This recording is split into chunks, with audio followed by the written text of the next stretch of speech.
I think this is still recording. I'm not really sure. But if it is, I want you to know that this movie is fucking terrible. Don't watch this film. Oh, hey, what's up, buddy? This is FFPÖ, your primary source for Austrian film and TV critique, where two minds come together to take apart the work of people who actually matter.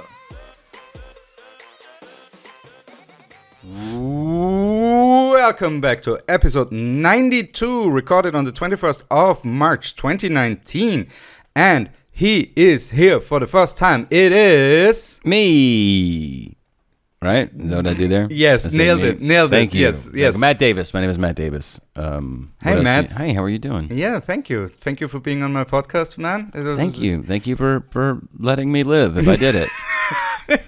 Yeah. This is a very transactional podcast now, where you get room and board and I get an actual famous person. Slam against Reggie and Jack. It's not even that. It's more of a you have the keys and I don't know where they are, and I can see the outside through the windows, and I would like to experience it once again. Matt Davis is, for legal reasons, I have to say, Matt Davis is not being held against his will. No, sorry, that was against his will. Right. Yes. Maybe a humor.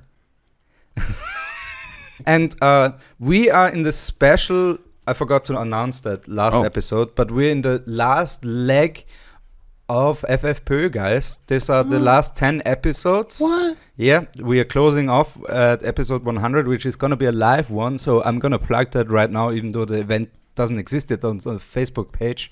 But FFPÖ is going to make a live 100th episode with all-star cast again. And yeah, check it out, guys. Otherwise, fuck you guys for not interacting enough. Yeah, and otherwise sharing this was all for naught. Yes, exactly. Yeah, I want one last bang after this whimpering podcast for 100 episodes. like a rodent that had cancer from the get-go, but at the end, before he dies, like he takes out a cat or something. Or he just bites the glove of the dude running the lab. Yeah. Right? He just bites him right in the syringe-filled hand. Gives him like, super cancer. Yeah, how dare you splice my genes up to see whether or not Coke Zero is safe to drink. It's the lamest version of... Flowers for Algernon? Oh, is that where you're going to go? That's pretty good. That's my only rap reference. You were old. Flowers for Algernon. Come on, I was going Planet of the Apes. Because in the reboot, it's, Yeah. Two. It kills the I thought it was. I thought the new Planet of the Apes was just like an alternate version of the movie Outbreak. It is. Like it could have gone this way. Yeah, totally. Yeah. No, or The Thing. Yeah. A little bit. The Thing-ish. So at parts, because the monkeys are just rustling through, and like there's those creepy moments. Mm-hmm. I like the new movies. I thoroughly enjoyed it. And the funny thing about the movies are, they are not the greatest. They're really, really, really well done. And Andy Serkis deserves an Oscar for his performance. Did you just force a pun there? Did you just force in? You know that Matt Davis hasn't been on my podcast yet and hasn't listened to it because he experienced the first forced pun.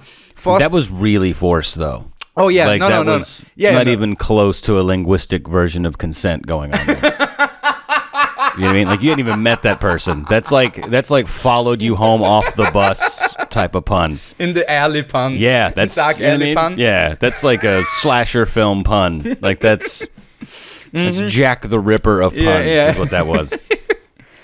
Oh, the most thing I'm doing is ripping jokes, guys. That one was my fault. I should have seen that one coming. I take full responsibility. Yes. See, that's a good co-host compared to unnamed sources. So you're gonna say a name there? No. I can't afford to lose anybody. Anybody's good fortunes or something like that. So we are swerving around the topic that we want to talk about. Not really want to talk about. What do you mean? You already have the movie that we watched. Movie? Yes. I have a couple thoughts. Yeah, during the yes. film. You are one of the more vigorous note takers. I see with two colored writing. I had to change ink. I had to change ink color. Yeah, you went from a more upbeat blue to black. You're like, this doesn't deserve blue. This movie. Yeah, it's a dark comedy about children running away. So we watched Pippi Longstocking. Wait, what? No, we watched Pippi on the Run. But we watched Pippi on the Run? Yeah, Pippi on the Run. You told me it was Das Boot.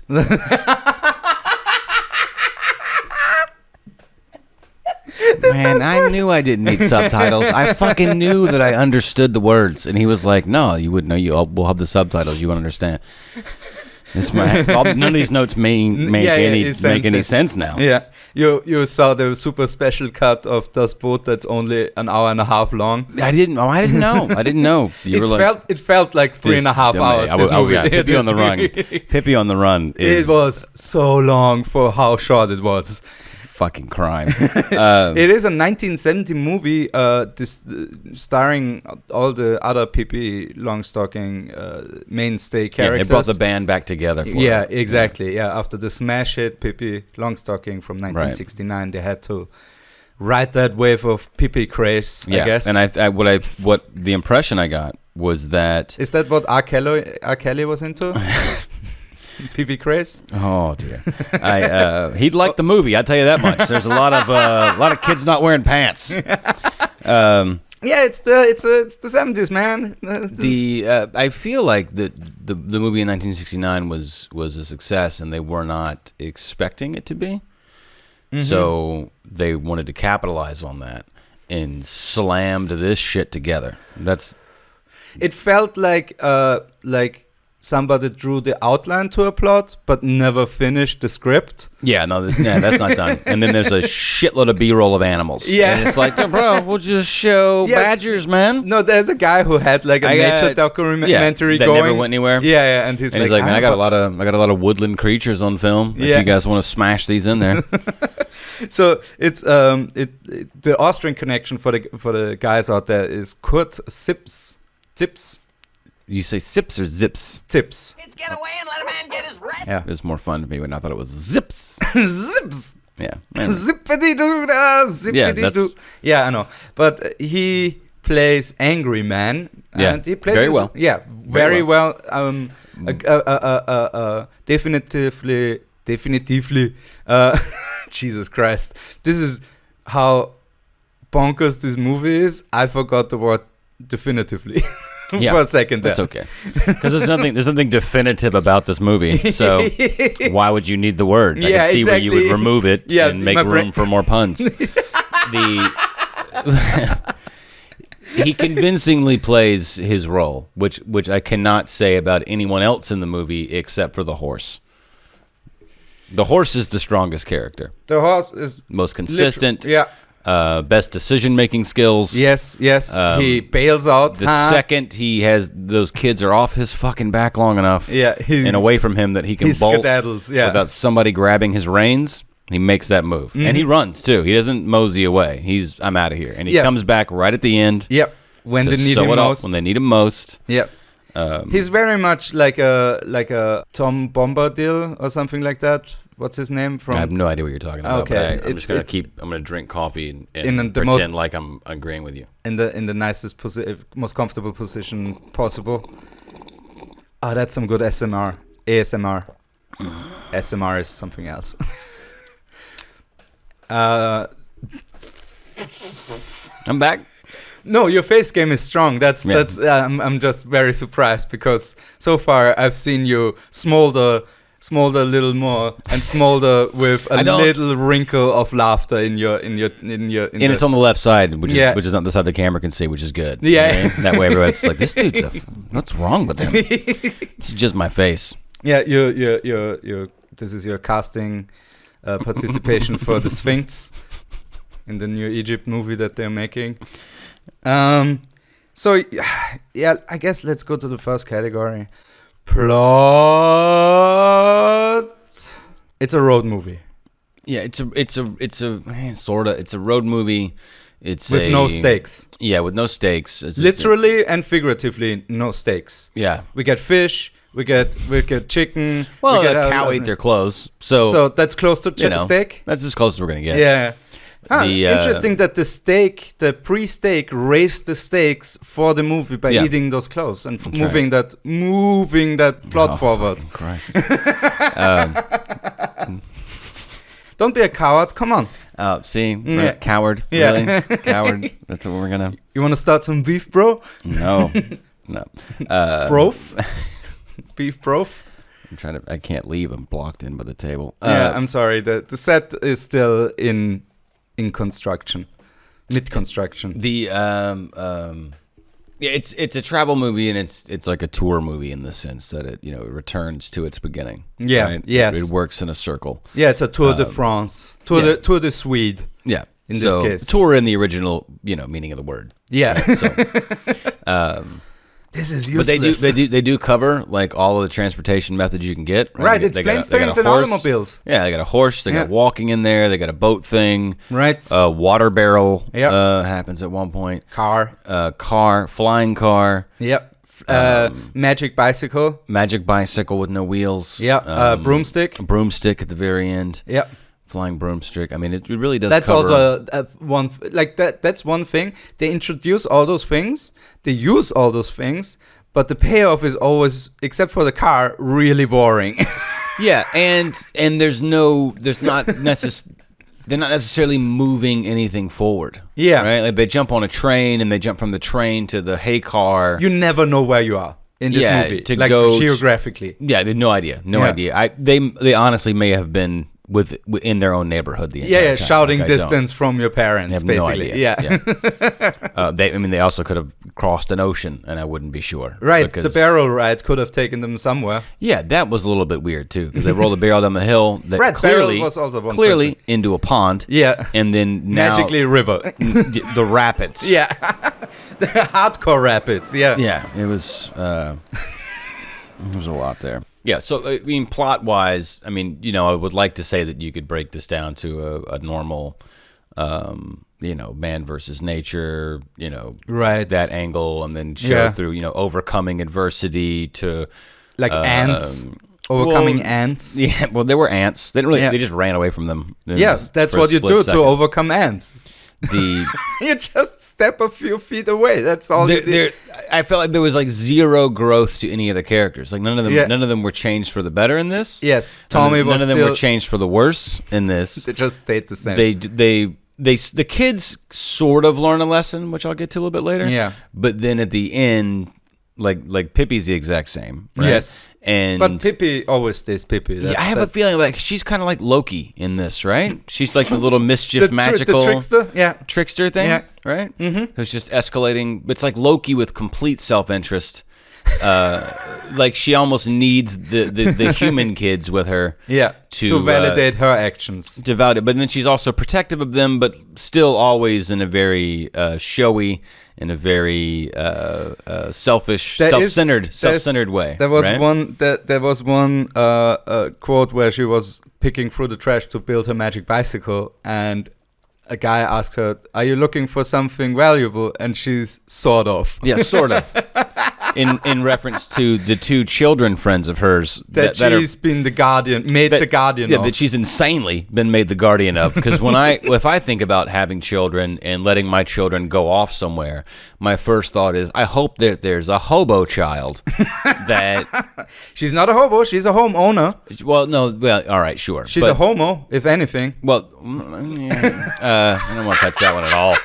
Homeowner, that's right. That's what homo stands for. She's so responsible, and then yet she just leaves her monkey behind. Right. Well, no, she leaves the monkey with the family. She leaves the monkey with someone who is so irresponsible that they gave her children. Fair enough. Yeah. Maybe it's an indictment of how safe Sweden is. Well, I think there's because the script writer was like, mountain lion? No, we eradicated them hundreds of years ago. What other threats? Owl? No, they don't do anything to humans. God damn it! Oh shit! Rapids? Yeah, nature. It's raining. Raining is the biggest. Raining is the biggest adversity there. Yeah, and it runs the nice parallel of like you're outside of the ordered system, and here comes the looming sadness is always there. Yeah, right? There's that. It's Sweden. Well, that's true too. Yeah. It's amazing that the hobo wasn't an alcoholic. Well, it's because he was huffing glue. Yeah, he's next level. There's a glue huffing hobo in this, by the way. Yeah, which I think there might be Second something. best There might character. be something to like the magic of Loki here with the huffing hobo, right? Where the kids get a hold of the magic glue, right? And a lot of the fantastical things are kind of involved in the usage of the magical glue, right? Yes. Right, breaking the laws of physics of movie making, continuity. Yeah. There's something in that, like in that propels the fantastical, where the magic glue has to keep. And then at the same time, like Pippi just flies on her own too. So I don't know. A Jacob's Ladder kind of scenario where they stayed the whole time with the hobo at the beginning, and all of it just has been them passing out from the glue fumes, because that stuff is insane. Yeah, no, I could see that too, and I could see that's why they. It's just a big covered warning for kids to not have glue with a hobo. To not have glue with a hobo. Because at the end of the movie, they end up back with the hobo, right? Yeah. In a different place, but I mean, they were so smacked out. Who knows? It could be the same place, right? And then the horse is magically returned. He's magically back. Yeah, because he never left. Because you're in the same place. You've been high on glue for 3 days, man. And they keep thinking Annika is still talking about washing her ears. And when they're back with him, they're like, "Do you have anything to eat?" And he's like, "No." And that's how it goes. Sometimes there's no food, sometimes whatever, right? And when they first meet him, there is food. And then throughout the movie, they're like, "I'm hungry," and then there's food. It's like they've been there the whole time. They ate all the food, and then they finally fuck off. Yeah, and just leave this guy with no food. We're gonna huff all your glue, eat all your food. Asshole drug addicts. Which you wouldn't even need that much glue. I mean, that much food, because you've got the glue, which suppresses hunger pains. Does it? Right? Yeah. That's why I like the glue kids and stuff in Philippines, and that's what that's for. That makes sense. So it's a diet. Well, it's a dietary supplement. Suppressant. I don't know if you can suppress diet, but it's a hunger suppressant. We'll talk about this later. This seems a little bit off track. Just as the train. Yeah. So I don't know. That train was on track the whole time. Yeah. I'm not even looking at the camera. I'm like looking near it. But the tracking shots of the train, not that good. The tracking shots, of the train. Yeah. I mean, they had a good use of the projector screen, like the in general, yes. Projector screen. But that's cinematography. We're going to talk about that later. Oh, okay. So, yeah. So what else? I'm not done. I have more. I don't know if this falls under plot or not. All right. Yes. Can we break down the narrative of this movie, like the order of events? Yes. So do that. this is essentially what we have. Take us on a wild ride. Okay. This is how I see it, and I apologize to everybody in advance. You basically have a bunch of kids, right? These two prick-ass kids. They don't like rules and having to do things like chores and whatnot, right? Because they're kids. So one of them's reading a book, and in the book that he's reading, some kids run away in the book. So they get the idea that they're going to run away, like the kids in the book. So off the top, reading's bad. We get it. So it encourages them to run away. They're going to run away. They tell their mom. That's a great conclusion. I love that conclusion. They tell their mom that we're running away, and she's like, "What? No!" And then they just kind of fucking leave. She doesn't really do much. In fact, she doesn't even get her fat ass up from breakfast. You know what I mean? She's just still sitting there eating breakfast, and then she asks. Pippi says that she'll go with them and whatever, and she's like super appreciative that she would go and chaperone them. So, she's a weak parent, but to begin with. Both are weak parents. Yeah, the dad is. Yeah, the dad left even before that. He also has that bitch body. Yeah, his pants were really, really tight. Yeah. Seeing the underwear line in the ass. You know what I'm talking about? It's a wonder that he had 2 kids. Yeah, well, yeah. I bet one of them is a cuckoo child. I'd like to see like a profile of him and the kids and the mailman. You know what I mean? I'd like to see who looks. Or the milkman at that point. Back then, yeah. Very good point. Yeah. Right. So the plumber. Who else comes by? The book. They run away. She goes to babysit him essentially, right? And the adults are fine with this, which I think is important for later. They meet the hobo. They do all the huff glue. They start the magical ride. And then as soon as they're with the hobo and they're kind of hungry and they're laying down to go to sleep, right? One of the kids starts trying to reintroduce formality, right? Like familiar rules. So the washing behind the ears thing, and she's lecturing about washing behind his ears and how you should wash behind your ear. That's the most important aspect. Would not shut up about this to the point where I'm like, yeah, we get it, kid. If I were the hobo, I'd be like, you're the one I drowned first. You know what I mean? Like when I go on my hobo murder spree, I put your head in the bucket first. So the fuck, I'll wash behind your ears right now, forever. You're more like a Fanica. Yeah, I don't know what that means. I like it. So anyway, so they start trying to add in the rules there, right? So where do they go after the hobo? I lost my place here. They start trying to introduce rules. The next thing is the barrel. Barrel. They leave after the hobo and they get the barrel. And Pippi, that's where we see like Pippi. I feel like her real Loki streak thing. Wait, before that, two very boring things happen. Yeah, that's why I didn't write them down. We have the mountaineering bit. Yeah. Where they rappel down a very unnecessary cliff. Yeah. I bet there's like a fully willing you can walk around this. Yeah. It's not like a mountain range from like a Lord of the Rings movie. No. It's very, very, very climbable and very scalable. So they just the world's worst version of a Swiss seat, just a rope wrapped around under the arms. Mm-hmm. Yeah, it doesn't cut off any circulation. What are you talking about? Yeah, there are actually some scenes in that where they're like dangling the kids, and the kids are legit dangling by this rope. And I would like to know. And we don't see any secret harness or anything. No. It's just a rope wrapped around a 10-year-old that they're hanging off a rock, and. I would be willing to bet that all of them had middle or lower back problems by age 40. I don't know how you. No, it fixed us. That's like chiropractor, you know. No, this is the opposite. I'm pretty sure this is the thing that separates vertebrae and they never realign again. And then we had the fishing. So yes, true. All right. Yeah. So the fishing where they pick strawberries. Yeah, they pick the strawberries and then they fish. And they catch food, which is another important thing, I think, for later on as well. Yeah, harvesting. So they do the harvesting, they do the hunting, right? Mm-hmm. Right. Are they like? Is this like a human history kind of evolution kind of way? No, it's more of they've left organized society, right? And now they're in a more primitive state. But I think that and the Loki thing is kind of what's the Pippi's Loki character is kind of leading them along, right? Yeah. And she's always coming in to save them because we need this fantastical whatever to do that. But I'll get to that. I'm trying to go through the order. Sorry, Lo Pippi. That's how I would call her. So then they lose each other at the barrel. When the barrel thing, they find a barrel at the top of a hill.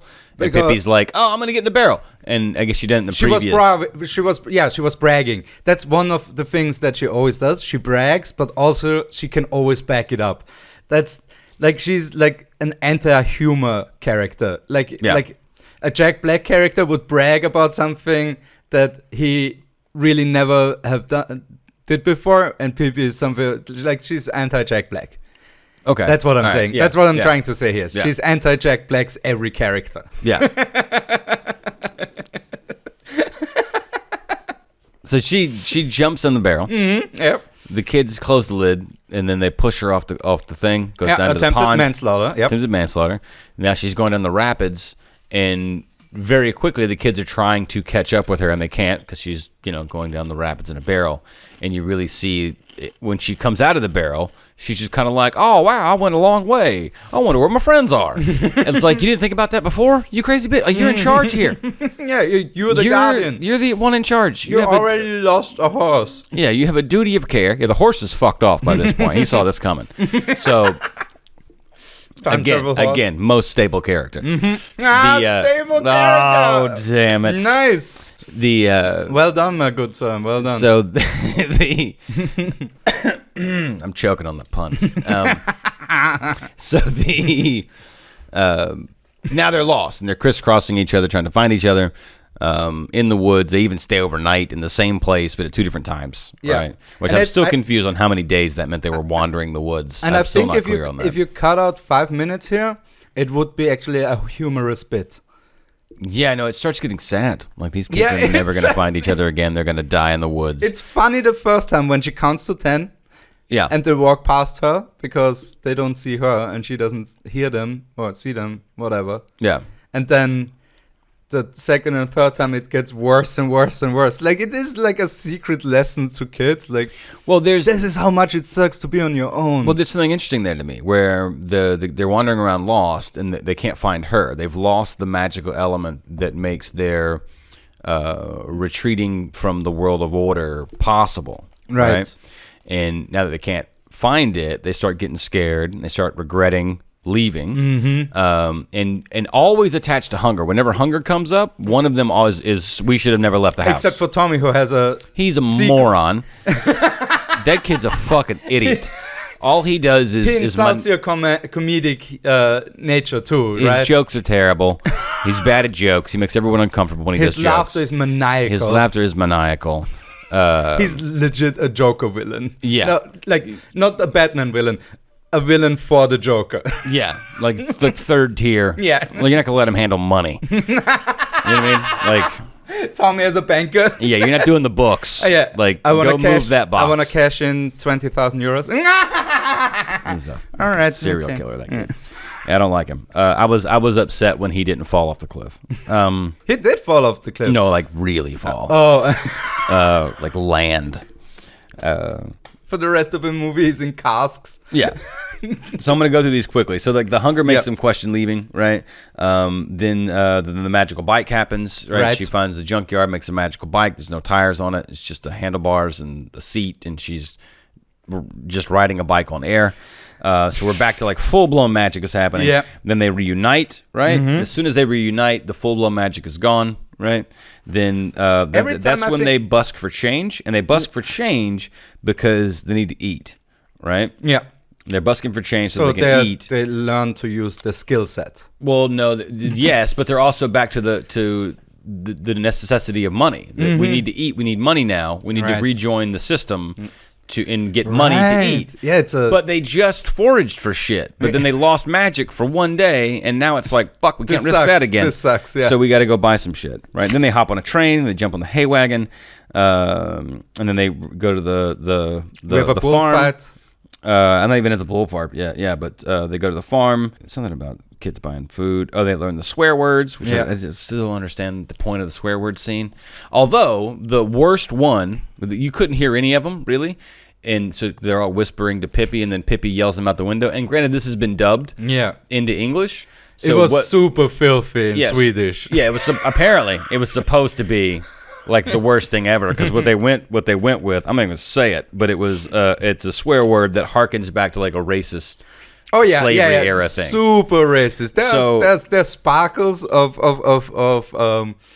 1970s northern culture where they just are super ignorant about everything.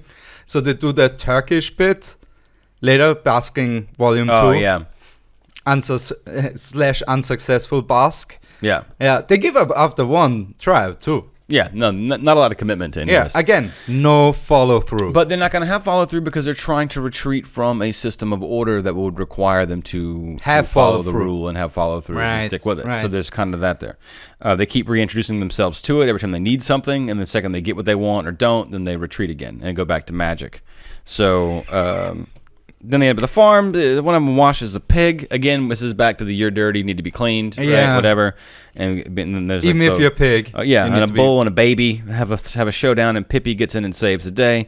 And they get given a car, which she turns into a magic car. They put the glue in the car. She always wanted a convertible. Always wanted a convertible. makes the car fly. In her heart, she's still a basic bitch. Yeah, in her heart. She's a materialistic.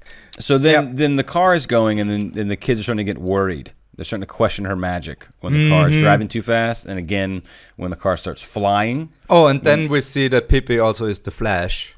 Yeah, because she's the human Flash. Get out of the car while it's going and catch up to it. Yeah. Then the car has no brakes. The car starts falling apart, and the kids start getting scared. Yeah, midair. And then the quote from the girl from I don't remember the character's name. I wrote her down as Buzzkill every time because she is Annika. Panika. Panika. That's actually that one. Actually, really does work. The quote from her the quote from her is, "We have to stop sometime." Right? It's just kind of said. Yeah. Right. Yeah.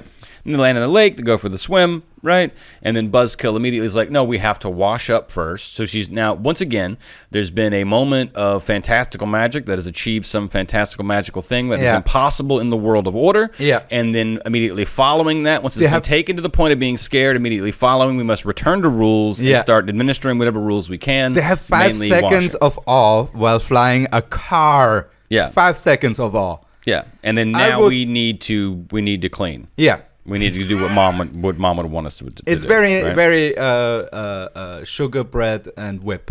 Yeah. Yeah. So then the cow eats the clothes. They write the busking and failing you were talking about, and then there's the tightrope walk. Yep. Followed by a prison break. But what is the tightrope walk? Tightrope walk is like busking 3. Right? Again. Electric boogaloo. Yeah, busking 3 electric boogaloo on a tightrope.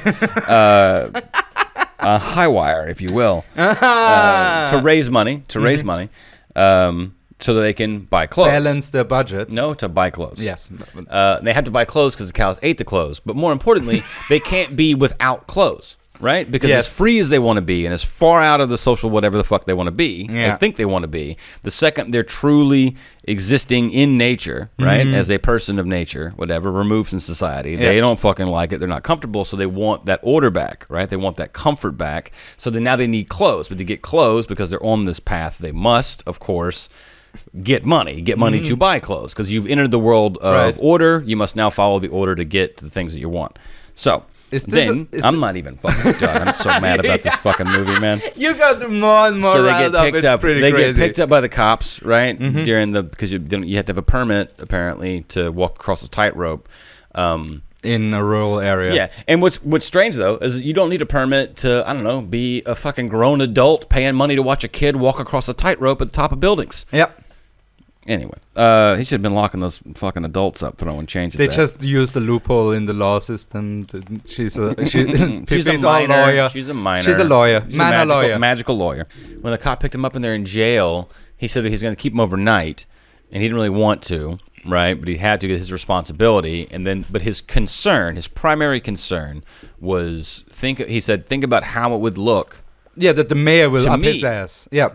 That the mayor if I let kids wander around like this. Yeah. So the concern was completely on him, which I thought was a very interesting, selfish view of order. Of the enforcement of order. He was very like the epitome of a complacent cop. Yeah. Doing the rule bare minimum. Bare minimum, but rule book. But rule book in it. Yeah. For the sake of himself. And let's imprison 3 kids. Yeah. And leave them without watch. Right, without watch, yeah. So they break out within like 11 seconds. Yeah, because they have fucking Loki with them. Yeah. Right? Loki ain't scared of no jail, bro. Yeah. Come on. That's his wheelhouse. So they break out, and then they're in the rain again, right? In the rain again. In the rain, they're sad. But while they're in the rain, because they've left they've gone through this path of getting back on track, right, with the social order. We were naked and scared, and now we got clothes, right? And then we were the busking, we got the clothes, now we're on the ground again. and then they're in jail. But that's a roof over the head with food, and all these comforts have come back to them because they've gone back into the civilized world. Then when they go to escape it again, it's now raining, right? There's sadness escaping the civilized world. There's fear there. There's crying. They're hungry. They wish they'd never. She says, "I wish we'd never left the jail. We should have stayed," which is the same sentiment she had when she got hungry, lost in the woods, because she wanted to go back home at that point in time. So then they wandered on the hobo, right? And when they wander back in on the hobo in his glue town, right? Or we could also, like you said, alternately look at this as when they wake up from their glaucoma. Glaucoma? They had a glaucoma? But that's why they were taking it. Yeah. No, the horse shows back up, right? Speaking of glue, the horse is back. Glue of the story. Glue is made of him. Anyway, so... that horse is magical too. So I wouldn't... that's why he ran away. He's like, Uncle Bob? Yeah. And it's just the glutens. He's still... I recognize your magic anywhere. And then he just runs off. Yeah, so they're like comforted by the side of the hobo because he's familiar, right? Yeah. But not fully, Yeah, it's still the damn hobo that left them. Right, it's still a hobo guy. They do try to give some rules to him again, right? They play that game. And then they get on their horse, and then they on their high horse. On their high horse, and they fuck off back home. And when they get back to their house, they like fully go in with the rules again. I mean, Pippi doesn't. She rides the horse into the house like a fucking monster. No, she's a true anarchist. Yeah, and I don't know, but maybe. So she's not consistent enough for me because she keeps going back and saving these kids. You know what I mean? Right. And let's make money. Like, fuck your magic, bitch. Why are you dancing for money? Just walk over and go, your money is mine now, right? Or I'll make your house float. Like, do something. Anyway, sorry. Just an extortionist. Yeah, I would have way more respect for the character. Now, so they get home, they fall in line with the rules, right? And then like they're going down, they're going to bed, right? They've eaten, they're going to bed, whatever. And they start talking about how good it is to be home. They got their pillow and their mom and their dad, and it's so good to see them, right? And then they feel sad that Pippi doesn't have that. Right. And then that's when Pippi shows back up flying on a broom like, fuck it, I'm a crazy person, right? Because and there's this weird... But it's like they're like, we loved our creature comforts, and we want our friend who's clearly like a god. Right. We want those creature comforts for her too. And she's like, I'm out, bitches, and just flies away with the broom. They immediately try to seek...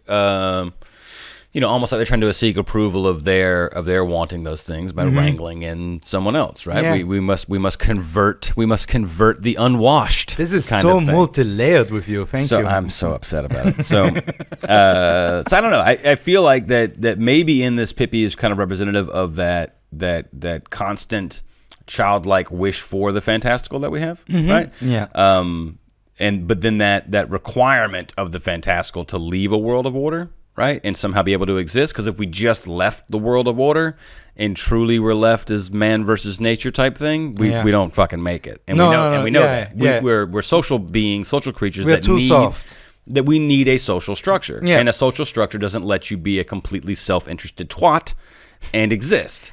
Except for like those 5 Canadian dudes who are way up in the middle of nowhere alone. But they're not even in the social. You know what I mean? No, they're completely removed from that. Yeah, that's true. So it's like even in the pursuit of the freedom, they keep getting hit with that longing for those comforts, right? For the things that are like familiar to them, and then whenever they get hit with that, they retreat back into what they consider to be the social norms, whether that be bathing or that be we need clothes or we need to get money to get clothes or whatever. Fitting back in. Yeah, and then you have like hunger in there as a symbol of subsistence, of the basic getting along, right? Which is always the breaking point, right? It's also the breaking point for people as well. The subsistence line. So they seek order for that. Base needs have to be fulfilled. With this, like I feel like the parents who initially to me are very aloof. Right, they're kind of ridiculous. Like why? Like how is this a parent? Yeah. But do they represent the strength of the system now, where they will allow this fantasy to exist with their children, allow them to walk out because they know the system is strong enough that it brings them back in. Yeah. Right, that you can't fully escape this, even with these tools. The system here is so strong. The Swedish order social is so strong. structure is the best one in the world. Right? Yeah. You can't take balloons on the subway. Again, if they are really, really intelligent parents in general, they know they send a god with their kids. Like they send a superhero with them. Yeah, but I don't know. An idiot superhero, but a superhero nonetheless. So here's where I get stuck, okay? Which is where you bring Pippi into this. I mean, she could punch Tommy once and he's dead. Like, God, I wish she would have. Like early on, you know what I mean? Yeah. Pippi one punch man's. So I question like the parents' embracing of Pippi, right, and making her the guardian, right? And I'm trying to I couldn't see like maybe that's even her magic can't circumvent the system, or maybe her magic is even contained by and born within the social setting and system, right? Sure. Because she's even like kind of marginalized, like she maintains a home of some insane level with monkeys and horses living inside. Again, she's a millionaire. Right. So like, but there's some level, and she understands that too. Like finding a place to sleep. She's not completely nuts, right? Right. Going into town, she understands that we have to make money. She's leading those charges and those problem-solving things. Yeah. So perhaps she is a product of the system. Like you say, she's a millionaire, right? There we go. She's a millionaire, so she's also a product of a social system that would prioritize that. Right. Yeah. So perhaps there's. But then again, the dad is a criminal. Right, but then my other question is maybe there is no way to conflate these together. Maybe there is no way to reconcile, Pippi and their approval of Pippi if everything else is about this leaving social order and back. Maybe it's just fucking shitty writing.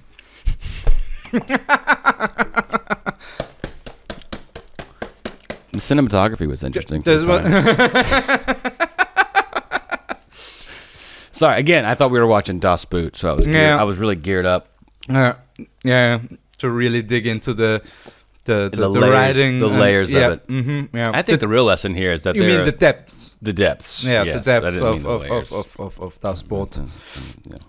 Yeah. All the submerged thoughts that are in there and stuff like that. Yeah. No, maybe the next time. It is very much fascinating how much nothing happens. Because we rattled off like 20 points now of things that happened in this movie, but still inconsequential to the moving forward of the story. Yes, and even though all those things happen in the movie and we see them happen, they're never truly, except for the car bit, never truly interesting. Never truly captivating enough. Again, I mean, we are the wrong audience. And I saw that movie when I was 8, and I saw it a lot when I was 8 on VHS back then. It's hard to watch as seeing modern media, even kids' entertainment. Like, comparatively to that, it's so I would be curious if you could get such a drag. I would be curious if you could get a kid today to sit through it. If they don't know anything else, then yes. Well, but you know what I mean? Like some kid with a... You give them a smartphone once and they're like, fuck off, yeah. Somebody who's just crushing, YouTube nonsense. Yeah. And then could you get them to watch this movie, or would it be boring? Or would they be like, this doesn't make any sense? Hydraulic press channel has probably more interesting... There's a hydraulic press channel? Yes. They just crush stuff with a hydraulic press. That's that's going to win? Come on. Yeah.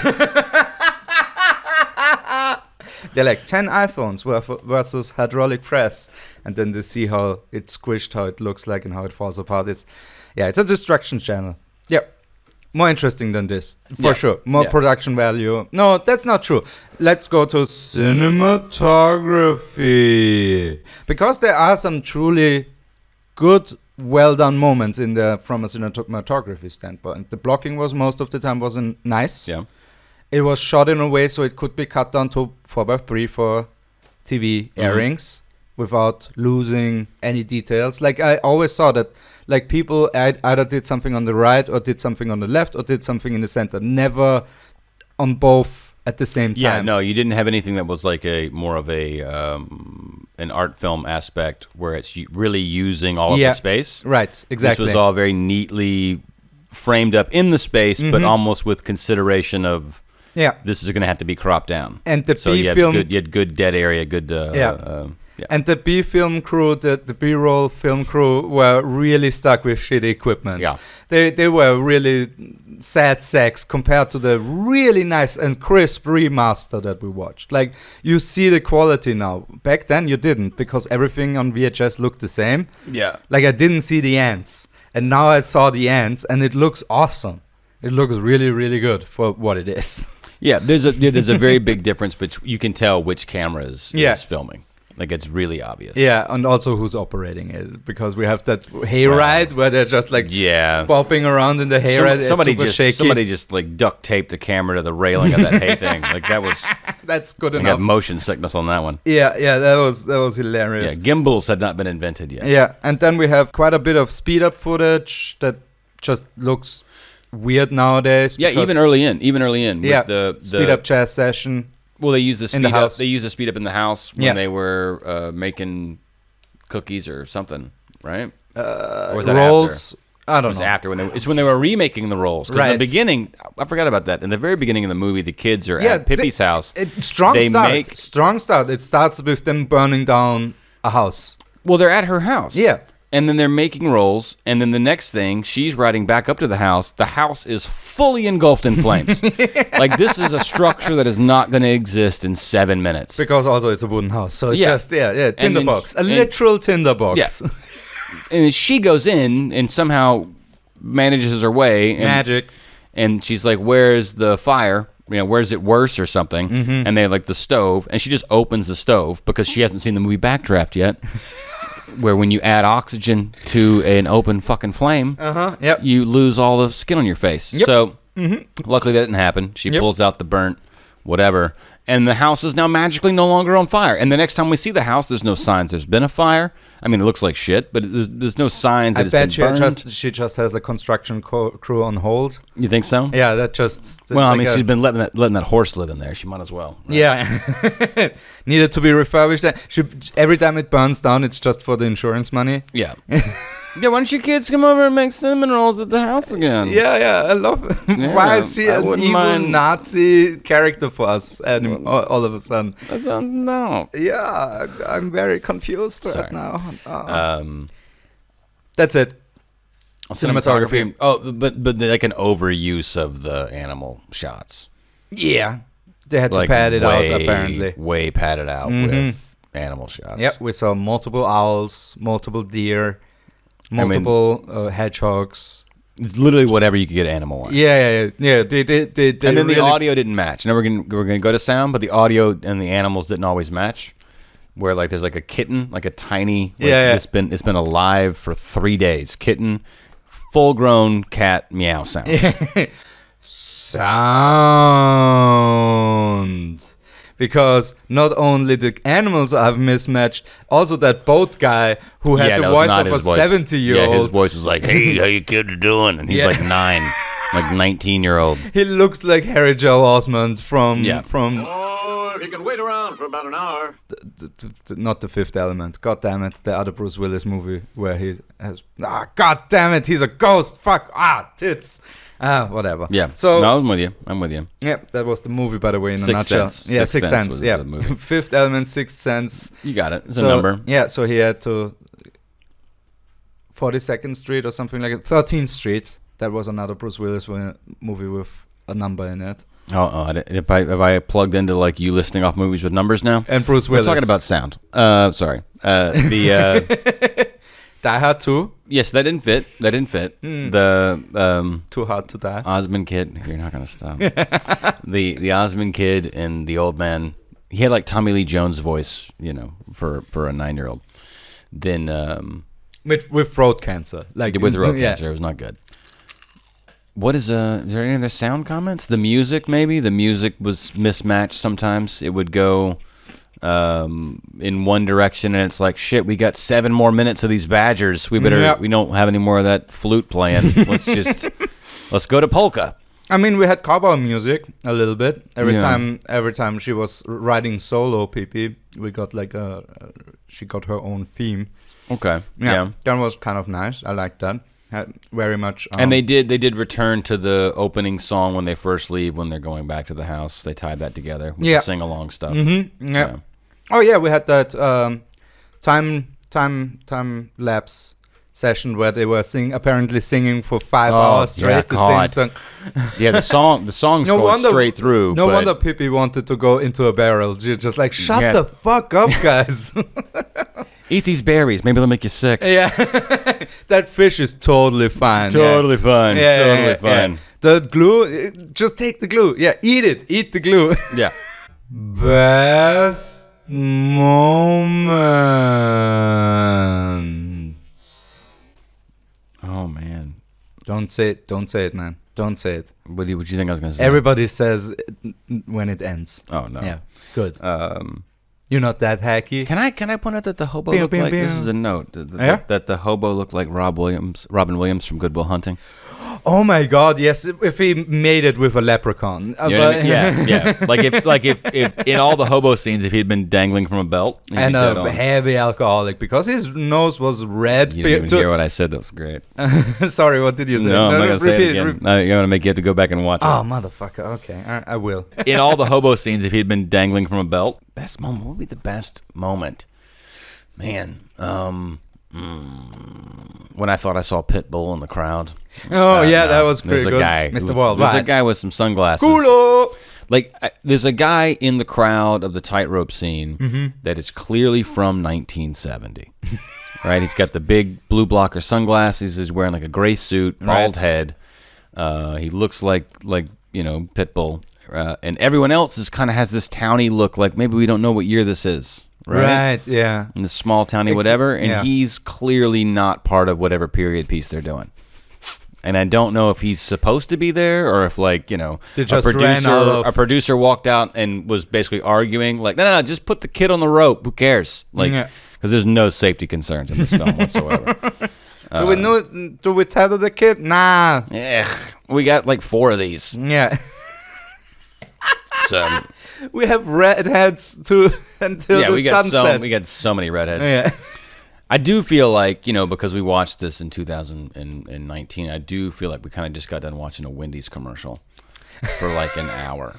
Right. You know what I mean? Yeah, like for you as an American, as an American, I kind of want a junior bacon cheeseburger after this. Right. I would rather go for the Baconator, but yeah, to each his own. All right. Yeah. A little offensive in the amount of bacon, but that's fine. For me, it was the car scene. Flying car. Yeah. Still got me right into my childhood feels.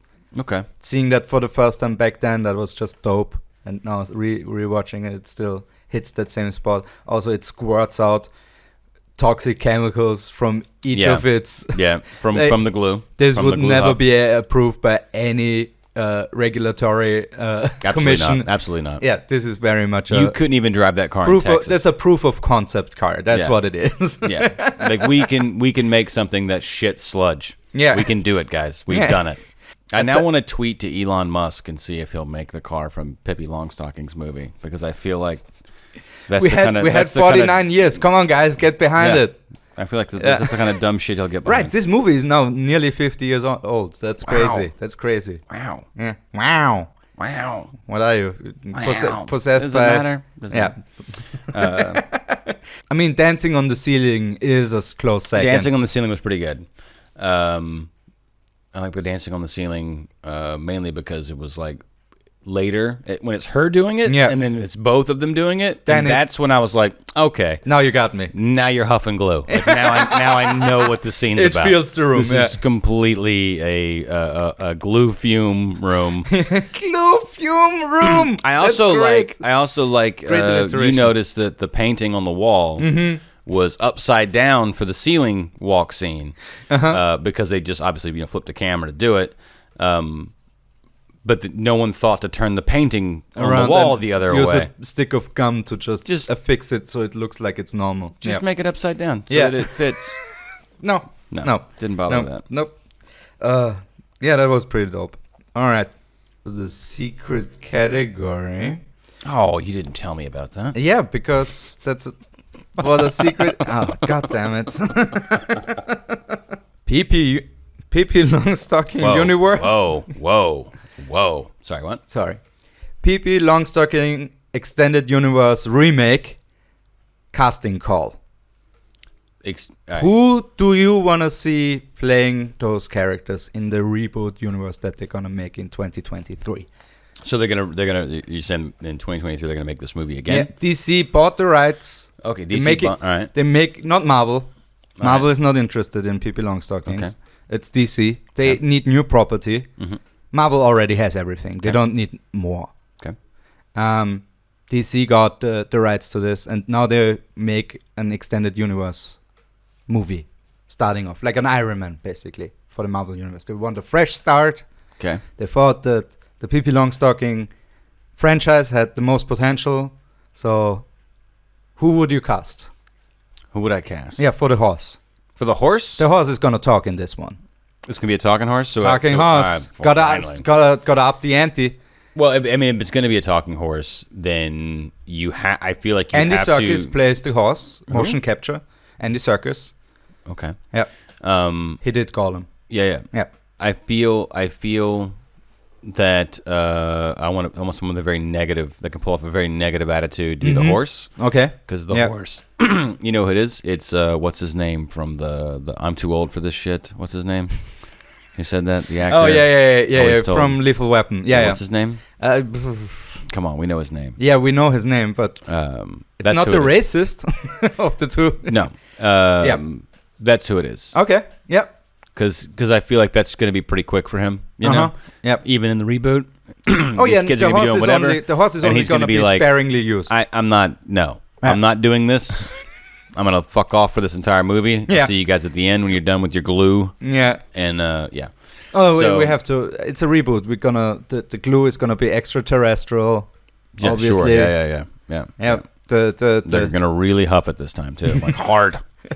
It's a hard R reboot movie. Absolutely. Okay. Yeah. All right. Yeah, absolutely. And that's why the chick from The Fifth Element is gonna play Pippi Longstocking. Oh, Mila Jovovich. Yeah, nice. she's gonna play Nice. Pippi I would Longstocking. have gone with Uma Thurman, but Okay, Mila no. Jovovich. I like think that. I think Mila pulls How it off. about Uma Thurman as Annika? As Buzzkill? Yeah. Or who you wanna have as Buzzkill? I don't know. Marco Rubio. Boom. I mean, I'm fine if everyone else is cross dressing. Like I'm I'm completely fine with that. Making it edgy, dude. Yeah, I'm fine with that. In fact, I think in the opening scene, we have Simon Pegg play the The father. no, Okay. The monkey? No, Oh. the other little kid. Okay. All right, but Tommy? we kill Tommy off in like 7 seconds. The horse just goes, I'm too old for Tramples. this shit, tramples him, and then we just solve that problem off the jump. So now it's just Pippi and Buzzkill. Okay. Right? So it's Mila and Uma. So it's a classic road trip dynamic where you just have it's two like characters. Thelma and Louise in it. Mm-hmm. You know what I mean? But instead of falling down, they just fly away with the car. They just fly away with the car, exactly. Okay, Yeah, okay. kind of like that angle, too. So the car And then stays the horse in. shows back up at the end, and Yep. they all make out. It's pretty good, right? Wait, they What? make out with the horse? I mean, they could. Yeah. I'm not against it. So, Mila Jovovich making out with a horse? I want to no, see with that. Uma, but Oh, okay. wow, dude, damn, you just made that way too Austrian. The who are the other characters? Angry Austrian. Oh, angry Austrian. Yeah. Oh man, who do you get to be angry Austrian? Christoph Waltz. Who? You always get Christoph Waltz for something like that. Yeah. Yeah. All right. Okay. Yeah. Done. He's solid. He's always solid. He All always does great work. All right. Yeah. Solid. Yeah. Okay. Cool. And I think he could really chew the scenery in this one. Not as much as that horse chewed that scenery, right? I think the policeman in the town, we should dig up, we should reanimate the corpse of Basil Rathbone. Sure. All right. Basil, it's been a while that I heard Basil, what's his last name? Rathbone. Rathbone? That's the best Sherlock Holmes. Just a heads up. Dude. Okay. 1940s. Wow, you're Strong. deep cut Strong. Sherlock Holmes. Strong. Yeah. Strong. Best one. I think we could probably cut him out of all the films he did and then just use that to CGI him. CGI him back in. We could rebuild him. Okay. What is this? The $6 million man all of a sudden? Let's not worry about how much it's going to cost to make this happen. How much it costs? That's fucking brilliant. Fuck you. What's the who are the other characters? The parents. I think the parents should be filmed in a Charlie Brown-esque manner, where we neither hear them nor see their faces. They are inconsequential. Yep. So like knees Superman's down. parents. Yeah, knees down and done. Boom. You know, I don't care whose knees they are. Yep. So whoever needs a paycheck, we just Right. cast them. Just make tossed happen. it out there. Yeah. Mel Gibson. Yeah, Mel Gibson. Yeah. Just his for both parents. Yes. Mel Gibson in drag. I haven't seen that in a finally. while. Right. Yep. We have two different versions of Mel Gibson in this case. Apparently. What is I went deep into his. the cops are here. Oh, god damn it! The cops are here again. As opposed to this movie, I will cut this material out. Oh, damn. Otherwise, I think we fully cast this movie. Yeah, At this I think point. what's weird is that we took a break right like 6 seconds before the end. I know it'll Right. just be smashed back Right. in, but it's pretty funny. Director? Oh. Who you wanna get? Tim Burton. Ooh, nice. Make it like eerie and everything. I don't know what I'd like him to do whatever his crazy brain wants it to be. Okay. I would go for Only because we'll never get Werner to do it. We'll never get Werner Herzog to do it. that's true. It'd be too commercial and he'd be insulted by it. Yeah. And then But I would really like to watch him do it. You know what I mean? Werner Herzog, Pippi Langstrumpf, Pippi Longstocking Just movie, the best. Yeah. You know, Starring and- Mila Jovovich Yeah. and Uma Thurman. Yeah, and he's like, "No, you must be children for real." Yes, you only crawl on the floor. Yeah, he makes them like relive infancy for 6 months beforehand in the jungle. For 6 months. Yeah, he's just strapping GoPros to trees and dropping them in the forest. Spanish Werner Herzog all of a sudden. Oh, you must breastfeed. I like the idea that he would make them huff glue. Like he would make them space huff glue, space glue. Yeah, they'd be huffing something. I'll tell you that much. Yes, I mean, diesel fuel. I don't know. I mean, they have to go. I'll tell you this much: he'd have taken that squirrel monkey in that first scene and tacked him to a cross pretty quick. I don't know how well you know your Werner Herzog films, but and a bunch of native. He gets some Samen in there. You know, the native population of northern, the northern part of. He abuses them and misuses them and misrepresents them in a horrible way. Like there's a scene where they like railroad an elk or something like that. Yeah. So Werner Herzog, controversial choice. I love it. I love the choice. Right. Yeah, but it's still not realistic. I don't think it's realistic to get the project to go forward. Yeah. I think Tim Burton is. I think Tim Burton doing Pippi Longstocking. DC Expanded Universe reboot movie. I think that could work with Tim Burton. I like that. Yeah, I like that too. That's great. All right, I think we've done it. We've done the casting call. The rest is insignificant. Yeah, I mean, to keep it in line with the previous films, right? For the hardcore fans, right? We are pretty much done because there's no plot. There's to no write. Easter eggs. There's no need to. You can have that self-made guitar back, maybe. Yeah, we have that back. Yeah, in the background somewhere. Shitload of animal B-roll. Yep. You know, which should be pretty easy. Yep. Just the sheer number of cat videos off the internet you could download, right? And just put those in lifted material. It's just cat videos. Also, the DC is not doing well. The budget got slashed a few times apparently for this project. They can just they just lift it like a shitty Instagram account. Yeah. I mean, you don't have to write dialogue or anything. Right? Yeah. I guess Max Landis could write the script. He did American Ultra. Okay. Yeah. Right? Yeah. Yeah. I mean, also, you could have him write the script, or you could just literally the monkey. You could literally have. Yeah, I was gonna say you could the original monkey. Yeah, you could just Mr. We'll Nelson. him up. Mr. Nelson. Is that his name? Mr. Nelson. Mr. Nelson is gonna just write that script down. I like how script monkey. I like how the horse. What was the horse's name? Little Old Man. Yeah, I think so. I don't know the German. I know the German name, but not his English one. What's the German name for the horse? Enkelchen, I think. So little uncle. Yeah. They called him Little Old Man in the English. Okay. In the movie. Yeah. Anyway, whatever. I was gonna say we could let him do it because I think he has the right attitude. Right. Got the right approach to this movie, which is get it over as fast as fucking possible. He's gonna abandon the project. Like no, he's gonna finish it. Yeah. You call that abandonment just because he's 3 pages in? I say he's done. And as that, we are done with this movie. Final conclusion. That was smooth, right? Would watch again. Yeah. Would watch again. Absolutely. With some glue, yeah. With some glue, without some glue. Glue on the side. I'm gonna go and watch the first one. I hope that there's a few more after it. Yeah. There's a TV show. There's a TV show. There's a TV show. I'm gonna binge and crush that. Yeah. And as soon as I'm done with all of it, I'm gonna put a gun in my mouth. Anyway, so no, it's terrible. Avoid it. Fucking sucked. For me, it was an okay ride into the fields of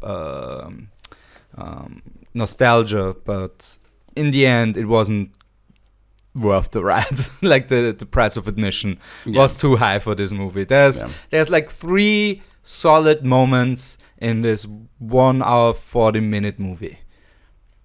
You could have reduced it to like a 5-minute short, a YouTube clip that you could have watched and been like, oh, I have good feelings about that. Yeah, exactly. Yeah, a nostalgia clip on YouTube would have been better than this. Yeah, but I had what if instead of recasting and making it a movie, we just like get all the cast together, we just make a series of like animated GIFs and call it a day. Just like React GIFs. That's where the money is nowadays, right? Yeah, just make those. Yeah, just Pippi Longstocking on a horse. Royalties on those are going to be awesome, Yeah, I like this. Okay, cool. Business plan is being drafted this moment. Yep. We'll be in touch. Yes. Your lawyer is calling my lawyer. my lawyer can't call out. He used up all his minutes. Yeah. So, Matt Davis, plugs. Where can people find you? What do you have cooking? What's the next project? I block the camera so that I can literally say anything right now. Yeah. And you can make me say anything right now. Right. Yes. No. Touring for the foreseeable forever, as always. Whoop, so whoop. International audience. badfamiliar.com is the easiest branch out, and then Facebook is comedian Matt Davis. Right on. Links in the description below, as always, guys. Obviously. Yep, it's right under there. Nice. Right under this. There are no bonus. There are just links to bonus. All right. Thank you again for coming in. Thank you, man. Yeah. And I hope we're gonna do One day we're gonna watch Das Boot. Yeah, Das Boot is gonna be. But I'm only. Das Reboot. I am now only willing to do it so that we can do a direct comparison between Das Boot and Pippi Longstocking. I want a direct comparison. A shot-by-shot comparison? Yeah, like a literary, I don't know what it's called in the film world, like a literary critique, but a comparison critique. Ah, okay. Of both. Okay, cool. Yes, let's do that. It's going to be a 12-hour podcast. All right, guys, thank you for tuning in. Of course, subscribe to all my stuff, and look out for the 100th episode live event. It's going to be posted on the Facebook page at some point. I'm going to talk about it more. Please, buy tickets for that. We haven't nailed down the movie yet, but it's probably gonna be something blood-sucking. Oh dear. Yes. Oh dear. Oh dear. Can't promise it will not suck. All right, guys, this has been it.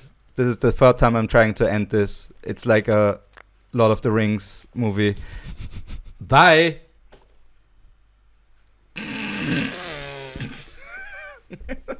Awesome. Thank you, man.